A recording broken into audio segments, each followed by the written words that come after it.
Hello welcome to study classes. आप सभी का स्वागत है। यहाँ पे आप लोगों को क्लास 10 एनसीईआरटी मैथ्स के सारे सॉल्यूशन देखने को मिल जाते हैं। सो आज हम लोग बात करेंगे रेखिक समीकरण, यानी आप लोगों का गणित का अध्याय नंबर जो 3 है उसके ऊपर थोड़ा सा बातचीत करने वाले हैं। अब देखिए, रेखिक समीकरण को सॉल्व करने के लिए कई सारी विधियों का प्रयोग किया जाता है, जैसे ग्राफीय विधि का, प्रतिस्थापना विधि का, विलोपन विधि का और वज्र गुणन विधि का। ठीक है, तो सबसे पहले मैं यहाँ पे कुछ रेखिक समीकरण लूंगी, फिर उस रेखिक समीकरण को बारी बारी से ग्राफीय विधि, प्रतिस्थापना विधि, विलोपन विधि, वज्र गुणन विधि से वहाँ पे सॉल्व करूंगी, ताकि आप लोगों को इन चारों में बेसिक अंतर की जानकारी हो, यानी इन चारों में क्या अंतर है, इन विधियों में क्या अंतर है, वो आप लोगों को समझने में आसानी होगी। ठीक है, ये बहुत ही इंपॉर्टेंट वाला वीडियो होने वाला है, क्योंकि कई सारे स्टूडेंट्स को कंफ्यूज होता है कि कौन सा विधि कैसा है और उस कौन से विधि में क्या क्या स्टेप होते हैं, उन्हें समझने में परेशानी होती है। अब एग्जाम में कई बार क्वेश्चन दिया जाता है और कहा जाता है कि इनका मान निकालिए, और कभी कभार मान कहा जाता है कि मान ग्राफीय विधि से निकालिए, प्रतिस्थापना विधि से निकालिए, फिर वज्र गुणन विधि से निकालिए। तो एक विधि दिया जाता है कि इस विधि से ही निकालिए, तब वहाँ पे छात्रों को जो है वो दिक्कत हो जाती है। तो इन चारों वीडियो पे आज हम बात करेंगे एक रेखिक समीकरण। अब सिखा रही हूँ तो बेसिक से सिखाऊंगी। तो यहाँ पे मैं एक सिंपल सा कुछ रेखिक समीकरण ले लेती हूँ। मान लेते हैं हम लोग x प्लस वाई बराबर 14, और एक रेखिक समीकरण ले लेते हैं x माइनस वाई बराबर 4 ले लेते हैं। ठीक है, 4 ले लेते हैं। ठीक है, ये रेखिक समीकरण हमने ले लिया। अब इन दोनों रेखिक समीकरण को बारी बारी से ग्राफीय, प्रतिस्थापना, विलोपन और वज्र गुणन विधि से हम लोग सॉल्व करके दिखाएंगे। ठीक है, और उसके अंतर को भी समझेंगे। तो सबसे पहले ग्राफीय विधि का प्रयोग करते हैं। ग्राफीय विधि क्या है? अब देखिए, सबसे पहले हमारे पास यहाँ पे दो समीकरण है। तो सबसे पहला समीकरण हम लोग लेंगे x प्लस वाई बराबर 14। ग्राफीय विधि से बनाने के लिए हम लोगों को क्या करना पड़ता है? हम लोग x को इस साइड रखेंगे और 14 माइनस वाई कर देंगे। ठीक है, 14 माइनस वाई, इसको मान लेंगे समीकरण नंबर 1। ठीक है, ग्राफीय विधि से अब हम लोग हल कर रहे हैं इसको। तो देखिए, अब हमें मान चाहिए 2 बार, तो क्या लिखेंगे कि यदि y बराबर 4, तो ये आप लोगों को याद रखना। तो x बराबर क्या हो जाएगा? 14 माइनस वाई बराबर, हमने पहला सिचुएशन में क्या रखा है? y का मान 4, तो 4, तो x बराबर क्या हो गया? 10 हो गया। अब दूसरा सिचुएशन लेंगे कि यदि हम y का मान कुछ अलग रखते हैं, पहले 4 रखा हमने, अब y का मान हम 6 रखते हैं, तो x बराबर क्या हो जाएगा? x बराबर 14 माइनस वाई है, यानी 14 माइनस 6, यानी x बराबर क्या हो जाएगा? x बराबर 14 माइनस 8। ठीक है, तो अब हम लोग यहाँ पे ग्राफ बना लेते हैं, एक चार्ट बना लेते हैं। चार्ट बनाने से हम लोग के माइंड में वो अच्छे से रहेगा। x और y, तो x बराबर यहाँ पे 10 निकला और y बराबर यहाँ पे 4 था। x बराबर यहाँ पे 8 था, तो y बराबर यहाँ पे 6 था। हो गया। तो ये दो सिचुएशन हमने लिया है, दो सिचुएशन आप लोगों को मिला इस समीकरण से हमें दो सिचुएशन लिया। और ये समीकरण कहाँ आया था? x प्लस वाई बराबर 14 से। और एक हमारे पास रेखिक समीकरण क्या है? x माइनस वाई बराबर 4। तो इसको क्या करेंगे? x बराबर 4 प्लस वाई, ये हो गया समीकरण नंबर 2। ठीक है, अब दो सिचुएशन हम लोग रखेंगे। तो यदि y बराबर रखते हैं, सबसे पहले 2 रखते हैं। ठीक है, y बराबर 2, तो x बराबर 4 प्लस वाई, यानी 4 प्लस 2 कितना हो जाएगा? 6 हो जाएगा। फिर दूसरा सिचुएशन हम लोग रखेंगे, यदि y बराबर 3 रखते हैं, तो x बराबर क्या हो जाएगा? x बराबर 4 प्लस वाई, यानी 4 प्लस 3, यानी 7। ठीक है, तो यहाँ पे जैसे हम लोगों ने चार्ट बनाया, उसी प्रकार यहाँ भी एक चार्ट बना लेते हैं। यदि x बराबर यदि y बराबर ये, तो y, x बराबर इतना। तो x और y, पहले सिचुएशन में x कितना निकला था 6 और y का मान हमने कितना रखा था 2। दूसरे सिचुएशन में x का मान 7 निकला था और y का मान हमने 3 रखा था। तो ये दो चार्ट हमें मिल गया है इस दो रेखिक समीकरण की सहायता से, ठीक है। ये हो गया। अब हम लोग बनाएंगे ग्राफीय विधि से हल निकाल रहे हैं। तो एक कि ये आप लोगों के सामने ग्राफ मैंने बनाया हुआ है, ठीक है। तो अब हम लोग सिचुएशन के हिसाब से ग्राफ बैठाएंगे। तो कहा गया कि यदि x बराबर 10 तो y बराबर 4। तो यदि x बराबर 10, ये x की रेखा है, ठीक है, ये x प्लस की रेखा है और ये y प्लस की रेखा है। तो यदि x बराबर 10 तो y बराबर 4, y का 4 यहाँ पे है तो x का 10 यहाँ पे है, लगभग यहाँ हो जाएगा,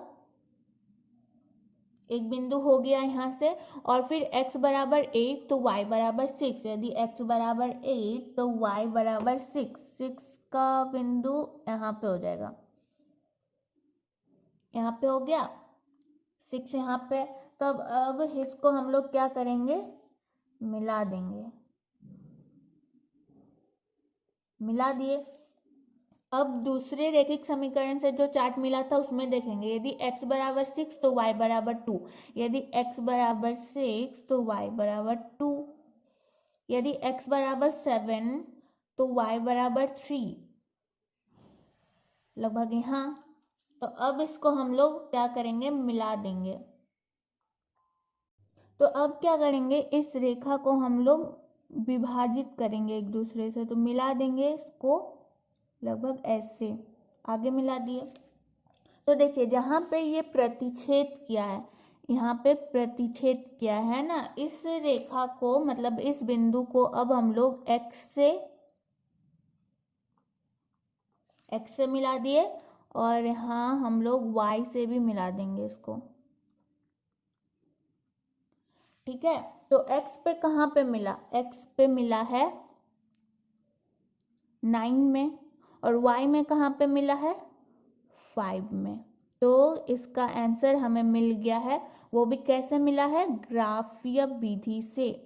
ग्राफीय विधि से हमें इसका आंसर मिल चुका, ठीक है। ग्राफीय विधि से इसका आंसर काफी आसानी से हमें मिल चुका है। तो देखिए, तो इस रेखिक समीकरण की सहायता से हमने क्या किया, ग्राफीय विधि को इस रेखिक समीकरण को हमने ग्राफीय विधि से हल कर दिया। अब क्या करते हैं, प्रतिस्थापना विधि से हल निकालते हैं। तो सबसे पहला यहाँ पे समीकरण है x प्लस वाई बराबर 14, प्रतिस्थापना विधि का प्रयोग करेंगे, ठीक है। x प्लस वाई बराबर 14, देखिए प्रतिस्थापना विधि, पहला समीकरण क्या था, x प्लस वाई बराबर 14, इसको मान लेते हैं समीकरण 1। और समीकरण 2 में क्या था, x माइनस वाई बराबर 4, x माइनस वाई बराबर 4। इसको क्या करेंगे, थोड़ा सा हम लोग चेंज करेंगे, इसका जो जगह है इसमें थोड़ी सी परिवर्तित करेंगे हम लोग, x का मान निकाल लेंगे और 4 ये माइनस वाई को प्लस वाई में चेंज कर दिया और इसको हमने समीकरण 2 बना दिया। अब क्या लिखेंगे, अब लिखेंगे हम लोग समीकरण, अच्छा याद रखिए प्रतिस्थापना विधि द्वारा हल निकाल रहे हैं, आंसर सेम होना चाहिए, x 9 और y 5, ठीक है। जिस विधि से भी हल निकाले आंसर सेम आना चाहिए। समीकरण 2 के मान को समीकरण 1 में रखने पर, ठीक है, 1 में रखने पर, तो ये हो गया प्रतिस्थापना विधि। अब समीकरण 2 का मान है x बराबर 4 प्लस वाई, समीकरण 2 के मान को समीकरण 1 में रखेंगे। समीकरण 1 में क्या है, x प्लस वाई बराबर 14, तो x को x नहीं लिखेंगे अब, ठीक है, x को x नहीं लिखेंगे, x को अब 4 प्लस वाई लिखेंगे, x को 4 प्लस वाई लिखे और y को y ही लिखेंगे बराबर 14, तो y plus Y 2y, 14 plus 4 को माइनस 4 में चेंज कर देंगे। अब y बराबर कितना हो जाएगा, 14 माइनस 4 10 हो जाएगा, 2 जो था ये तो गुना में था, अब ये भागा में आ जाएगा, यानी विभाजित कर दिए तो 5।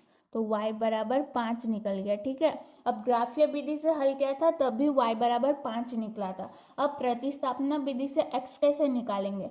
तो x का मान देखिए, x का मान अगर हम लोग समीकरण 2 में रखें, x बराबर 4 प्लस वाई, x बराबर 4 प्लस वाई, यहाँ आप लोगों को लिखना है कि समीकरण 2 से लिया गया है, तो x बराबर 4 प्लस वाई क्या है 5, तो x बराबर कितना निकल गया 9, तो x बराबर 9 निकला, y बराबर 5 निकला। यहाँ भी x बराबर 9 और y बराबर 5 निकला था। अब आप लोगों को ग्राफीय विधि और प्रतिस्थापना विधि में दिक्कत नहीं होगी। ठीक है, तो प्रतिस्थापना विधि हो गया। अब बात करेंगे हम लोग विलोपन विधि का। विलोपन विधि कैसे निकालते हैं आइए देखते हैं। अब समीकरण में क्या था, रैखिक समीकरण क्या क्या था, x प्लस वाई बराबर 14 और यहाँ पे था x माइनस वाई बराबर 4। यहाँ हम लोग किस विधि से सॉल्व कर रहे हैं, तो विलोपन विधि से। ठीक है, विलोपन विधि का प्रयोग कर रहे हैं अब हम लोग। अब क्या क्या आंसर निकलना चाहिए, आंसर क्या निकला था, आंसर निकला था x का मान 9 और y का मान 5, तो यहाँ भी सेम आना चाहिए विलोपन विधि से। तो अब देखिए यहाँ पे हम लोगों को कुछ ज़्यादा चेंजेस करना नहीं पड़ेगा क्योंकि रैखिक समीकरण जो है वो नॉर्मल वाला है, तो इसको हम लोग 1 से गुना करते हैं और इसको भी 1 से गुना करते हैं। ठीक है, तो 1 से गुना करेंगे तो क्या आएगा, सेम आएगा।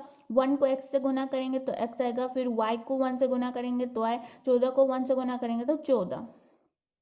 समीकरण नंबर 1 यहाँ भी सेम होगा। अगर कोई दूसरी संख्या उपस्थित होती तो हम लोगों को थोड़ा सा गुना करना पड़ता। अब क्या करेंगे, अब हम लोग यहाँ पे लिख सकते हैं कि जोड़ने पर, ठीक है, जोड़ने पर यहाँ पे हमारा कोई भी चिन्ह में परिवर्तन नहीं आएगा, तो x और x क्या हो जाएगा 2x हो जाएगा और प्लस y माइनस वाई विभाजित हो जाएगा। 14 और 4 कितना हो जाएगा, 14 और 4 हो जाएगा 18, यानी x बराबर 18/2, 18/2 लिख ही देते हैं, यानी x बराबर 9। तो देखिए x बराबर फिर से 9 हो चुका है। अब हमें y का मान निकालना है, तो हम लोग y का मान निकालने के लिए कौन से समीकरण का इस्तेमाल कर सकते हैं, y निकालने के लिए हम लोग समीकरण 1 का इस्तेमाल करेंगे जो कि था समीकरण 1 में x प्लस वाई बराबर 14, तो y बराबर क्या हो जाएगा 14 माइनस एक्स, तो y बराबर 14 माइनस एक्स का मान निकल चुका 9, तो कितना हो जाएगा 14 माइनस 9 हो जाएगा 5। ठीक है, तो y बराबर फिर से 5 निकल गया। तो विलोपन विधि में हमें गुणा करना पड़ता है, प्रतिस्थापना विधि में हम लोगों को यहाँ पे किसी एक समीकरण का जगह चेंज करना होता है। हमने x माइनस वाई बराबर 4 था तो माइनस वाई को हमने प्लस वाई में चेंज कर दिया जिससे कि x का मान हमें निकल गया। अब x का पूर्ण मान तो नहीं निकला है लेकिन हमें x के आधे मान से y का मान पता चल गया, लेकिन फिर y का पूर्ण मान जैसे ही मिला हमने x का पूर्ण मान निकाल लिया। और ग्राफीय विधि तो आप लोगों को समझ में आ ही चुका होगा, मैंने बेहद अच्छे ढंग से समझा दिया। अब विलोपन विधि की भी बात हो गई, तो अब वज्र गुणन विधि बचा है। वज्र गुणन विधि कैसे इस्तेमाल होता है देखिए। अब देखिए रैखिक समीकरण हमारे पास क्या था, x प्लस वाई बराबर 14, तो a1 है यहाँ पे। a1 क्या होता है, a1 जो x का गुणांक होता है, तो x का गुणांक यहाँ पे कुछ नहीं है यानी 1 है।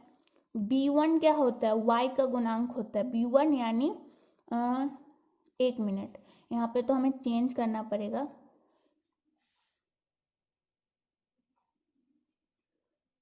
ये था रैखिक समीकरण, इसको हम लोग चेंज करेंगे। ये जो अचर संख्या है इसको हम लोग माइनस में लेके आएंगे बराबर 0, तो a1 बराबर क्या हो जाएगा, जो x का गुणांक होता है जो कि है 1, b1 बराबर होता है y का गुणांक जो कि है 1 और c1 बराबर होता है अचर संख्या जो कि है 14, ठीक है 14। और हमारे पास और एक रैखिक समीकरण था x माइनस वाई बराबर 4, x माइनस वाई बराबर 4। तो x माइनस वाई माइनस 4 कर देंगे ताकि हम लोगों को C2 पता चले।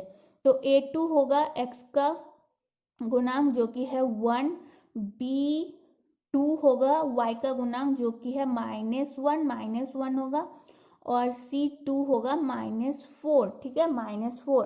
अब देखिए x का फॉर्मूला क्या होता है।